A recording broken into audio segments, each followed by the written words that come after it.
Kira Chen stood at the massive viewing window and watched stars drift past like distant lights. The space station was bigger than any city on Earth. Ships came and went like metal insects, carrying students from across the galaxy to the most famous military school in known space. She looked small next to the window. Most humans would look small here. The Galactic Military Academy was built for bigger species.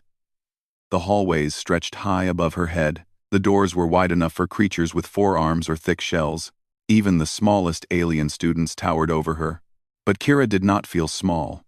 She felt ready. "Still can't believe we made it here," Marcus Webb said, walking up beside her. Her best friend since childhood looked tired but excited. His brown hair was messy from sleep, and he carried 2 cups of something that barely passed for coffee. "We earned it," Kira said, taking the warm cup. The liquid inside tasted nothing like real coffee, but it was hot and had caffeine. That was enough. Marcus laughed quietly. "Remember what they called us back home? The rejects who would never make it off-world." Kira remembered. Earth's military had not wanted them at first. "Too small," they said. "Too young. Too human." The galaxy was full of bigger, stronger, faster species. What could 2 humans possibly add to the greatest military academy in space? Then the Void Swarm attacked the outer colonies. Millions of aliens died fighting creatures that came from the dark between stars. The Galactic Fleet lost battle after battle. Their trained soldiers, raised on safe worlds with gentle weather, could not adapt fast enough to pure chaos. Humans could. Earth's volunteers saved 3 colonies that everyone else had given up for dead. They fought in ways that made no sense to alien generals. They used broken ships as weapons. They turned disasters into advantages. They won battles they should have lost by doing things that should have gotten them killed. After that, the galaxy stopped calling Earth species weak. They started calling them dangerous. The Galactic Council sent an invitation to Earth, a cultural exchange, they called it. Send 2 representatives to prove humans could learn civilized warfare. Kira and Marcus had scored highest on every test Earth could give them. Now they were here, representing their entire species. "Look at that one," Marcus whispered, pointing across the main hall. A creature that looked like a walking tank stomped past. 4 arms moved with mechanical precision. Natural armor plates covered its body like gray metal. Its head was shaped like a hammer, with small red eyes that seemed to glow. "Krathari," Kira said. She had studied all the major species before coming here. They evolved on a world with heavy gravity and constant war. Been fighting each other for thousands of years before they learned to build spaceships. "Looks friendly," Marcus said with a grin. The Krathari student was not alone. Several others followed behind him, all nearly identical in their massive size and cold expressions. They moved through the crowd like ships through water, with smaller species stepping aside without being asked. "That would be our welcoming committee," Kira said. The lead Krathari approached them with heavy footsteps that echoed off the metal floor. Up close, he was even bigger than Kira had expected. His head was level with the ceiling. His 4 arms ended in hands that could probably crush steel. "You are the humans," he said. His voice sounded like rocks grinding together. It was not a question. "Kira Chen and Marcus Webb," Kira said, offering a slight bow. She had read about Krathari customs. They respected strength and directness. "We're honored to train alongside the galaxy's finest warriors." The Krathari studied her for a long moment. His red eyes showed no emotion at all. "I am Zektar," he said finally, "student commander of the Krathari contingent. I have been told to make you feel welcome." The way he said welcome made it clear he felt no such obligation. "We appreciate your consideration," Marcus said politely. Zektar's gaze shifted to Marcus and stayed there. "You are smaller than expected." "We often are," Kira said before Marcus could answer. Something in Zektar's tone made her skin crawl. It was the voice of someone looking at prey. "The academy training is intense," Zektar continued. "Many students fail. Most who fail are simply not strong enough for real warfare.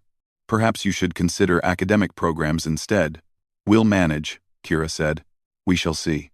Zektar turned and walked away.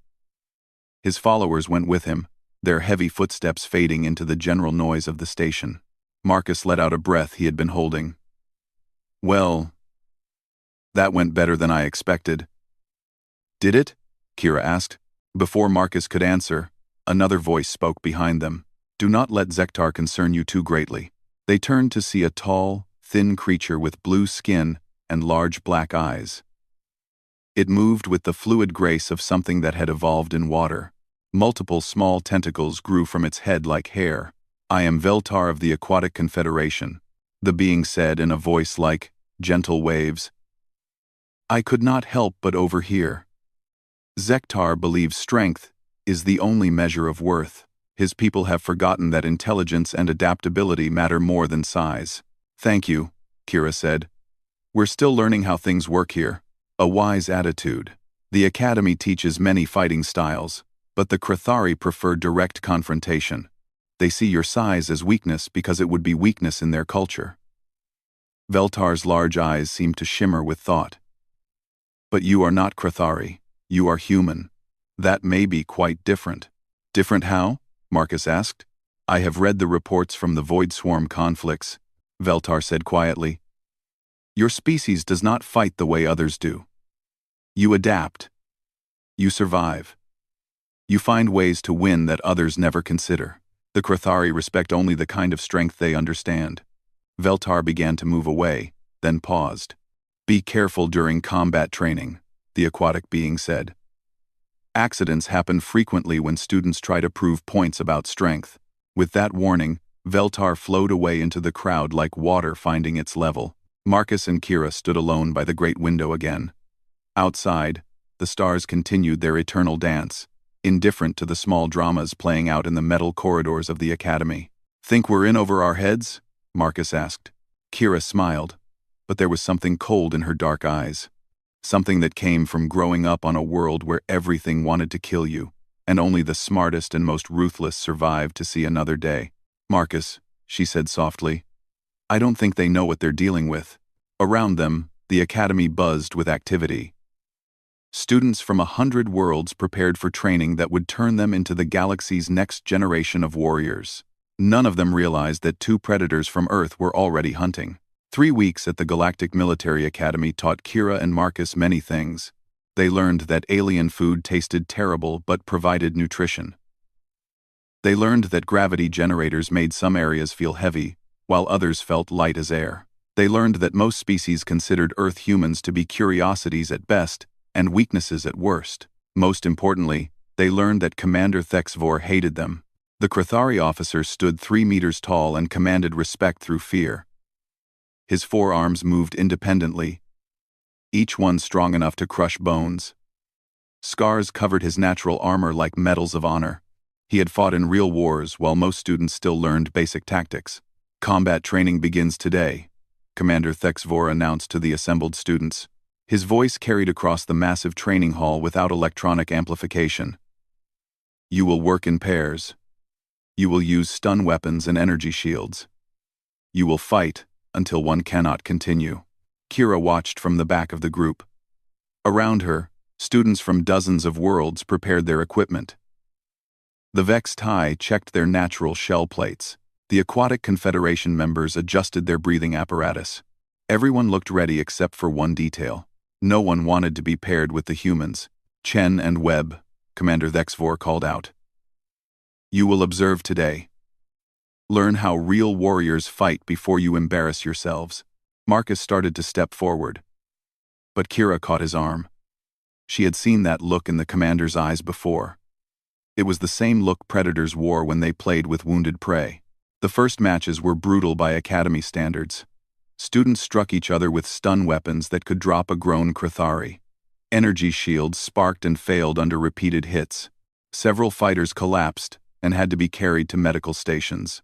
But it was controlled violence, civilized violence. When someone fell, their opponent stopped. When shields failed, referees called halt.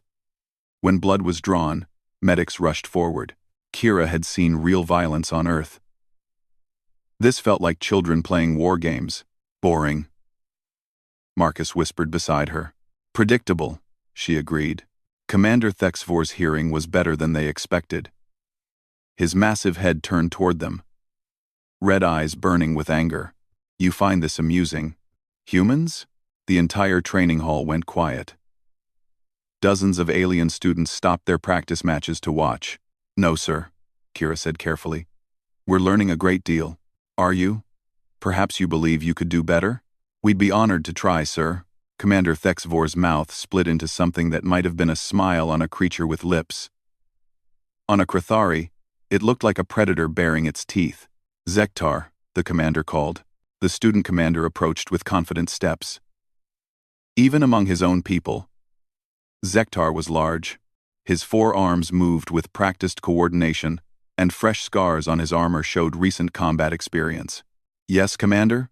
The humans believe our training is too easy. Perhaps you could provide them with a more challenging experience. Zektar looked down at Marcus and Kira with undisguised contempt. It would be my honor. Excellent. Webb, you will face Zektar. Standard rules apply. Commander. Thexvor paused deliberately. Unless you would prefer to continue observing? Marcus glanced at Kira. She could see the calculation in his eyes. They both knew this was a trap. They both knew Zektar outweighed Marcus by more than 3 times. They both knew the commander wanted to see humans fail publicly. Marcus also knew that backing down now would make every day at the academy worse than it already was. I accept, Marcus said. The training area cleared as other students formed a wide circle. Marcus picked up a stun rifle and activated an energy shield generator. The equipment felt heavy in his hands, designed for larger species with greater strength. Zektar armed himself with casual confidence. His 4 hands allowed him to carry 2 stun weapons and a backup shield generator. He moved to his position like someone who had done this hundreds of times. Begin when ready, Commander Thexvor announced. Marcus moved first, testing Zektar's reaction time with a quick shot. The energy beam struck the Krathari's shield and dispersed harmlessly. Zektar did not return fire immediately. Instead, he advanced slowly, forcing Marcus to give ground. Each step brought his superior reach and strength closer to bear. Run, little human, Zektar said loud enough for everyone to hear. Show us how your species survives. Marcus stopped retreating. Kira had seen that expression before, during training on Earth when instructors pushed too hard. Marcus had a temper that usually stayed hidden until someone insulted his people. He fired 3 rapid shots, forcing Zektar to raise his shields. Then Marcus did something that surprised everyone. He ran directly at his opponent. The Krathari tried to track him with weapons fire, but Marcus moved like water flowing around rocks. He slipped inside Zektar's guard and struck with the butt of his stun rifle. The blow hit Zektar in what passed for a solar plexus. Any human would have doubled over in pain. The Krathari barely flinched. Zektar's lower left arm swung around in a casual backhand that sent Marcus flying across the training mat. The young human rolled with the impact and came up on his feet. But his shield generator sparked and died. First hit to Zektar, Commander Thexvor announced. Continue. Now Marcus was in real danger. Without shields, a direct hit from a stun weapon would end the fight immediately. Zektar knew it too and began firing steadily, forcing Marcus to dive and roll to avoid the energy beams. Stay down, human, Zektar said. Accept defeat with grace. Marcus popped up from behind a training barrier and fired back. His shot struck Zektar's shield dead center, overloading it momentarily. In that split second, Marcus fired again. The second shot got through. Zektar staggered as stun energy coursed through his nervous system. Around the training area, students muttered in surprise. No one had expected the small human to score a solid hit. Commander Thexvor said nothing. His red eyes showed no emotion at all. Zektar shook off the stun effect faster than any human could have managed.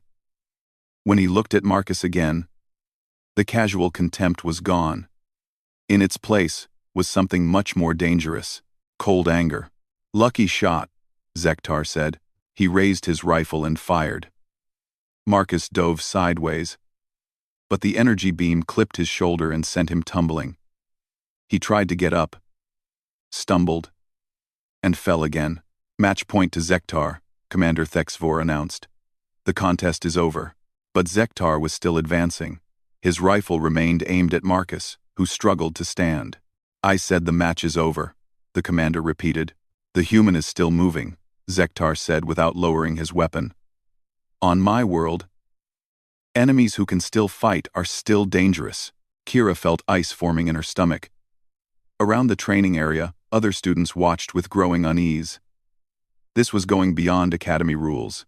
Marcus finally got to his feet, swaying but upright. Blood ran from his nose where he had hit the mat too hard. I yield, Marcus said clearly. I did not hear you, Zektar said.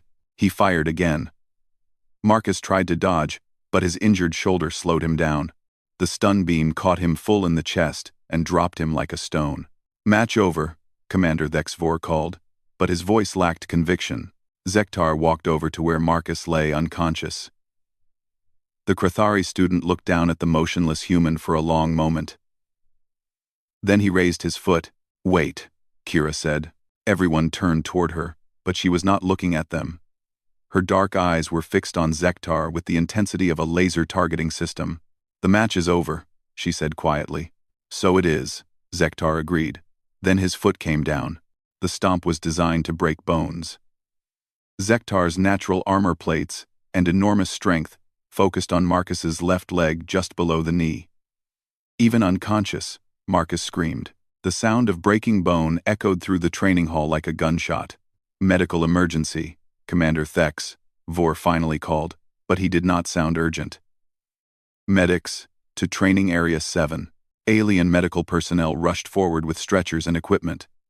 They loaded Marcus carefully, his leg bent at an angle that made several students look away. As they carried him toward the medical bay, Kira walked beside the stretcher. Marcus's eyes fluttered open once, unfocused and full of pain. Kira, he whispered. I'm here, she said. Did we win? She looked back at Zektar, who was accepting congratulations from other Krathari students. Commander Thexvor watched it all with satisfaction, like someone who had proven an important point about the natural order of things. Not yet, Kira said. But when she said it, her voice carried something that made the nearest medic shiver without understanding why.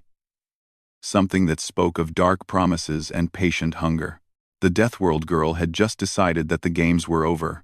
Marcus spent 4 days in the medical bay. The alien doctors worked hard to save his leg, but their knowledge of human anatomy was limited. They could stop the bleeding and set the bones, but the complex network of muscles and tendons that had been crushed would never fully heal. You will walk, the chief medical officer told Marcus on the second day. But running, jumping, military service, these things are no longer possible. We are sorry. Kira sat beside his bed and watched her friend's face as the words sank in. Marcus had dreamed of being a soldier since childhood. He had trained every day, studied every night, and sacrificed everything to earn his place at the academy. Now it was over. It's not your fault, Marcus said when the doctor left.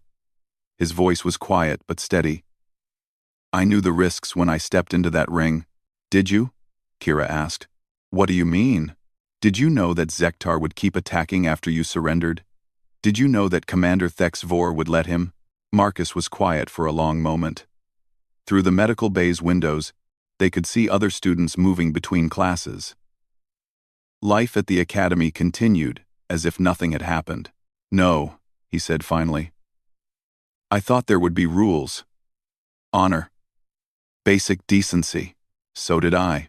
Kira's voice was calm, but something in her tone made Marcus look at her more carefully. She sat perfectly still, hands folded in her lap, dark eyes focused on something beyond the window. She looked like she was meditating. Marcus had seen that expression before. During survival training on Earth, when they tracked dangerous predators through dense forest, Kira would go perfectly still and quiet, processing information that others missed, calculating, planning, hunting. What are you thinking? He asked. I'm learning, she said.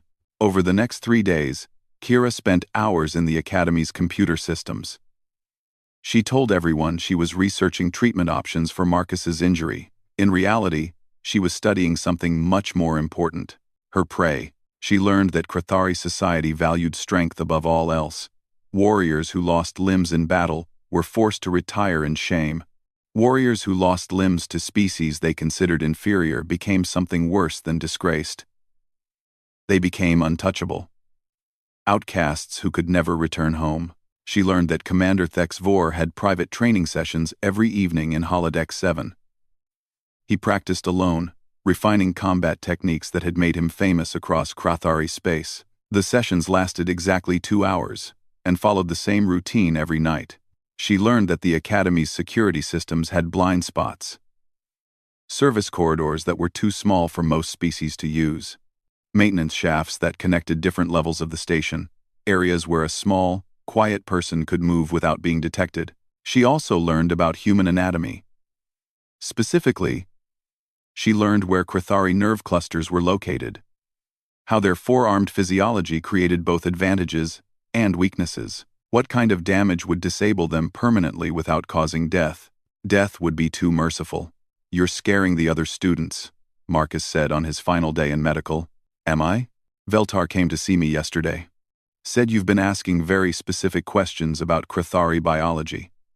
The kind of questions that make people nervous." Kira looked up from the datapad she had been reading. "Veltar is observant." "Kira, what are you planning?" She set down the pad and moved her chair closer to his bed. When she spoke, her voice was barely above a whisper. "They broke you, Marcus. Not just your leg. They broke your dreams. Your future. Everything you worked for. And they did it because they thought they could, because they thought humans were weak. Revenge won't fix my leg. No, but it will send a message." Marcus studied her face. They had been friends since childhood. But right now he felt like he was looking at a stranger. Someone cold and patient and absolutely deadly. What kind of message? The kind that ensures no other human gets broken for entertainment. Before Marcus could respond, the medical bay doors opened. Commander HFY entered with heavy footsteps, followed by 2 other Krathari officers. They approached Marcus's bed like judges delivering a verdict. "Webb," the commander said without preamble, "you will be transferred to a civilian transport tomorrow morning. Your military career is terminated due to medical disability." "I understand, sir." "Do you?" "I think you understand very little. You came here believing you could compete with real warriors. Instead, you embarrassed your species and wasted Academy resources. Perhaps now you will accept that some creatures are simply not meant for military service." Marcus said nothing. There was nothing to say. Commander HFY turned to Kira. "You will also be leaving. Earth's experiment in military integration has failed. One human is broken. The other is clearly unsuited for combat training." "Have I failed any tests, sir?" Kira asked politely. "Tests measure only part of a warrior's worth. Your reaction to your friend's injury shows emotional weakness. You have spent more time in medical than in training. You ask inappropriate questions about topics that do not concern you. I've been worried about my friend's recovery. Worry is a luxury that soldiers cannot afford. Real warriors accept casualties and continue the mission." Kira nodded slowly. "I see. Thank you for the lesson. Karen de problem. Karen de Boutment, sir." Something in her tone made Commander HFY study her more carefully. But Kira's expression showed only respectful attention. Like a student absorbing important wisdom from a teacher. "Your transport leaves at 0800 tomorrow," he said finally. "Do not be late." Not be late. The Krathari officers left as abruptly as they had arrived.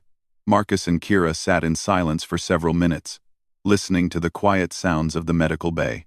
"Well," Marcus said eventually, "I guess that's that."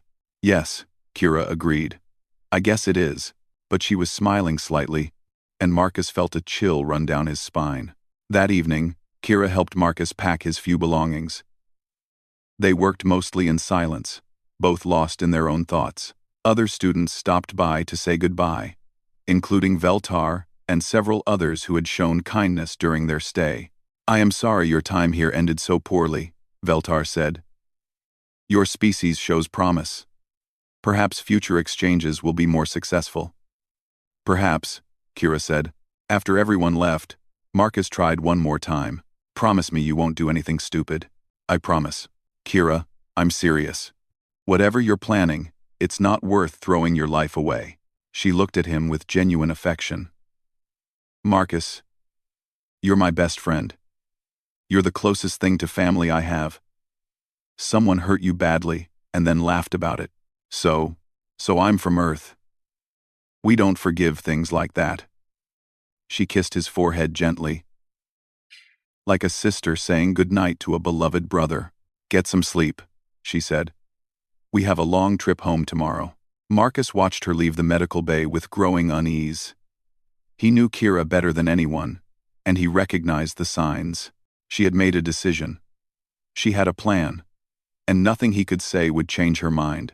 Outside in the corridor, Kira walked calmly toward her dormitory. Other students she passed saw a small, quiet human girl who looked defeated by circumstances beyond her control. They saw someone who had learned her place in the galactic hierarchy. They saw exactly what she wanted them to see. Inside her mind, the predator that Earth had shaped over millions of years of evolution was wide awake and hungry. It had identified its prey. It had studied their weaknesses. It had planned their destruction. Now it was time to hunt. Commander HFY finished his evening meal and checked the time. 1,900 hours. His private training session would begin in 30 minutes. The holodeck would simulate the Battle of Kethmor, where he had earned his first major victory against impossible odds. He looked forward to reliving that triumph. It would be a perfect end to a satisfying day. After all, he had just rid the academy of 2 unsuitable students and proven an important point about human weakness. The galaxy would be safer with such creatures in their proper place. The commander had no way of knowing that in the service tunnels below Holodeck 7, something small and patient and utterly remorseless was already waiting for him. The hunt had begun. Commander HFY entered Holodeck 7 at precisely 1,930 hours, as he had every night for the past month. The simulation chamber hummed to life around him, transforming the bare metal walls into the rocky terrain of Kethmor. Here, 15 years ago, he had led 300 Krithari warriors against impossible odds. The enemy had numbered in the thousands and held the high ground. Military doctrine said retreat was the only option. Commander HFY had ignored doctrine and won anyway. The holographic battlefield materialized around him in perfect detail. Red sand, jagged rocks, and the skeletal remains of ancient war machines. In the distance, enemy positions bristled with weapons that could cut through armor like paper. The commander activated his training weapons and began the familiar dance of simulated combat. 4 arms moved independently, each one wielding different tools of war. His natural armor deflected virtual projectiles while he advanced through terrain that had claimed thousands of lives. It was the perfect recreation of his greatest victory. Every detail matched his memories exactly, almost exactly. 15 minutes into the simulation, Commander HFY noticed something wrong. A shadow moved where no shadow should be. A piece of debris that had not been there moments before. Small details that nagged at his tactical awareness. He paused the simulation and called up the diagnostic menu. All systems showed green. The holodeck was operating within normal parameters. Perhaps his mind was playing tricks on him. The commander reset the program and resumed training. 5 minutes later, the lights went out. Emergency lighting kicked in immediately, bathing the holodeck in dim red illumination. The simulation flickered and died, leaving only bare walls and the faint hum of life support systems. Computer, restore main lighting, Commander HFY commanded. Nothing happened. The commander's enhanced vision adapted quickly to the low light conditions. His 4 hands moved to real weapons by instinct, even though regulations forbade live ammunition in training areas. Something was very wrong. Computer, open holodeck doors. Silence. Commander HFY was a veteran of actual warfare. He recognized a trap when he saw one. Someone had disabled the holodeck's primary systems and sealed him inside. But who would dare attack a Krithari commander on a military station? The answer emerged from the shadows like death made manifest. Kira Chen stepped into the dim red light with the fluid grace of something that had never known fear. She looked exactly as she always did. Small, young, harmless. Except for her eyes. "Good evening, Commander," she said politely. Commander Thex Vor studied the human girl with growing confusion. "Chen? What are you doing here? How did you get past security?" "I walked," Kira said simply. Amazing what people don't notice when they think you're too weak to matter. "The holodeck systems are under my control now. Earth taught me many things, Commander. One of them was how to turn other people's technology against them." The commander reached for his communicator, but the device was dead. No signal could penetrate the holodeck's sealed chamber. "You have trapped yourself as well," he pointed out. "When security finds us, you will be arrested for assault on a superior officer. Your career, your future, your very life will be forfeit." "Will they?" Kira moved closer with steps that made no sound at all. "I'm just a weak little human girl, remember? Who would believe I could threaten a mighty Krathari commander?" Something in her tone made Commander Thexvor take a step backward. In 20 years of military service, he had never retreated from anything. But the small creature approaching him radiated danger in ways his mind could not process. "What do you want?" he asked. "Justice," Kira said. "You allowed Zektar to cripple my friend after he surrendered. You called it acceptable casualties. You said humans needed to learn their place. The Academy is no place for weaklings." "I agree completely." Kira reached behind her back and produced Commander Thexvor's own ceremonial blade. The weapon gleamed in the red light, its edge sharp enough to cut through Krathari armor. The commander's mind raced. How had she obtained his personal weapon? When had she taken it? How long had she been planning this? "You cannot seriously believe you can defeat me in single combat," he said. "I am 3 times your size and trained in warfare since before you were born." "Probably true," Kira agreed. "But you're thinking about this wrong." "How so?" "This isn't single combat, Commander. This is hunting." She vanished. One moment Kira stood 5 meters away, clearly visible in the emergency lighting. The next moment she was gone, as if the shadows had simply swallowed her whole. Commander Thexvor spun in a full circle, 4 arms extended, trying to locate his attacker. His enhanced vision should have been able to track movement in low-light conditions. His superior hearing should have detected footsteps or breathing. He saw nothing. Heard nothing. "Where are you?" he called out. Kira's voice came from directly behind him. "Right here." The commander whirled around, but she was already gone. Pain blossomed across his lower back, where something sharp had sliced through his armor, as if it were paper. "First cut," Kira's voice said from somewhere in the darkness. "Just a taste." The commander pressed his back against a wall and activated his personal shield generator. Energy barriers sprang up around him, providing protection from all directions. "Hiding behind barriers?" Kira asked from his left. How very civilized. Commander Thexvor fired his stun weapon toward the voice. The energy beam struck nothing but empty air. "Your people evolved on a world of constant warfare," Kira said, now speaking from his right. "Always fighting, always proving strength through direct confrontation. Very honorable." Another energy beam. Another miss. "But Earth is different, Commander. We didn't evolve to fight each other. We evolved to hunt things bigger and stronger and more dangerous than ourselves." This time her voice came from directly above. The commander looked up just as something small and fast dropped from the ceiling where she had been clinging like a spider. Kira landed on his shoulders with perfect balance. Before he could react, the ceremonial blade sliced through the power coupling for his shield generator. The energy barriers died instantly. She was gone again before he could grab her. "Second cut," her voice said calmly, getting warmer. Commander Thexvor realized with growing horror that he was being toyed with. The human was not trying to kill him quickly. She was demonstrating her superiority 1 slice at a time. "You want revenge?" he shouted into the darkness. "Face me honorably." "Honor." Kira's laugh was soft and terrible. Was there honor when Zektar kept attacking after Marcus surrendered? Was there honor When you called my friend's suffering an acceptable lesson, that was different. Yes, it was. You broke someone I care about because you thought you could. Because you thought humans were weak prey animals who would accept abuse and crawl away to die quietly. The blade appeared from nowhere and opened another cut across his arm, this one deeper than before. Third cut. You're learning.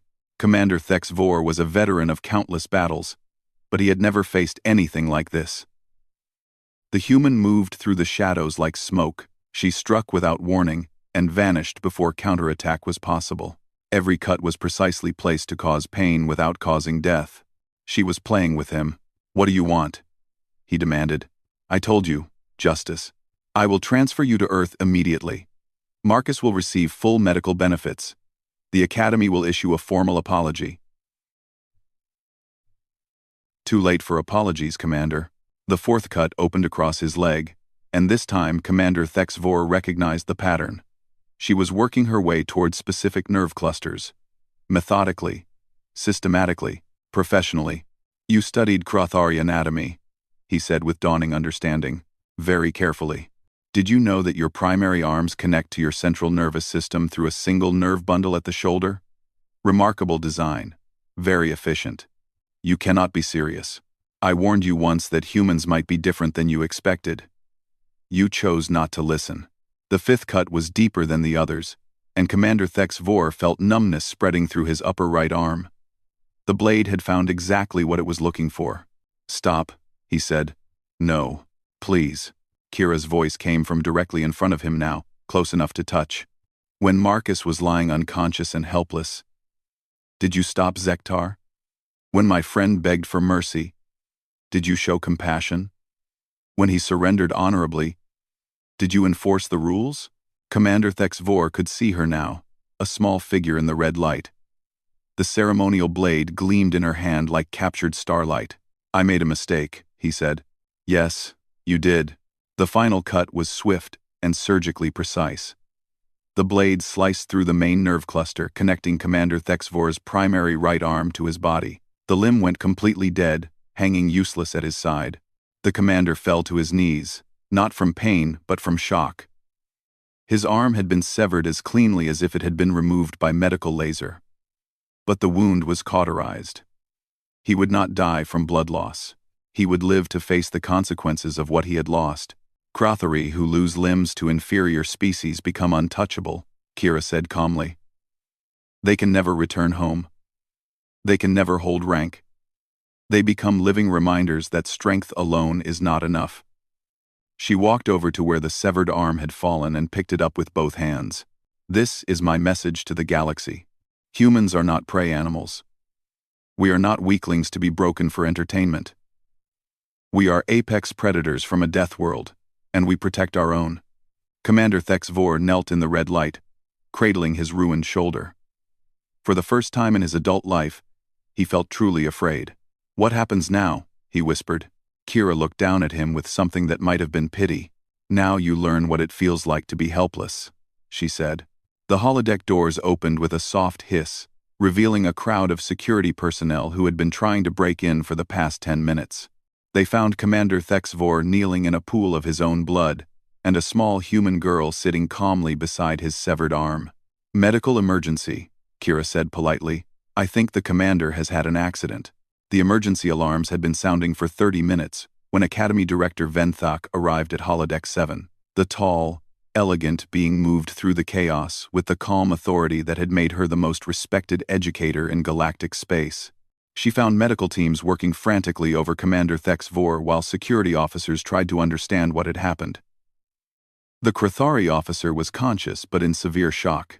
His right arm lay on a medical stretcher beside him, neatly severed and perfectly cauterized. Sitting quietly against the far wall was the human girl. Chen, Director Venthak said. Are you injured?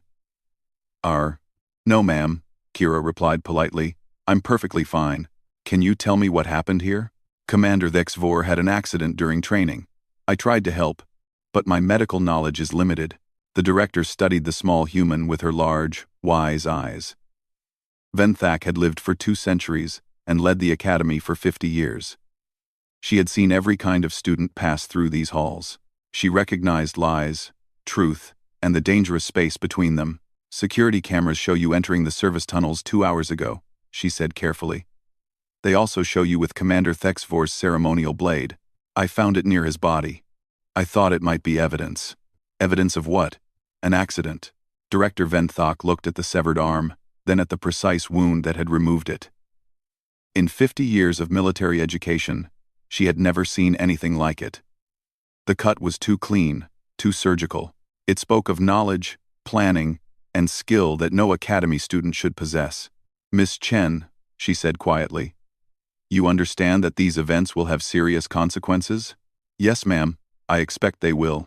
Before the director could respond, new voices echoed in the corridor outside.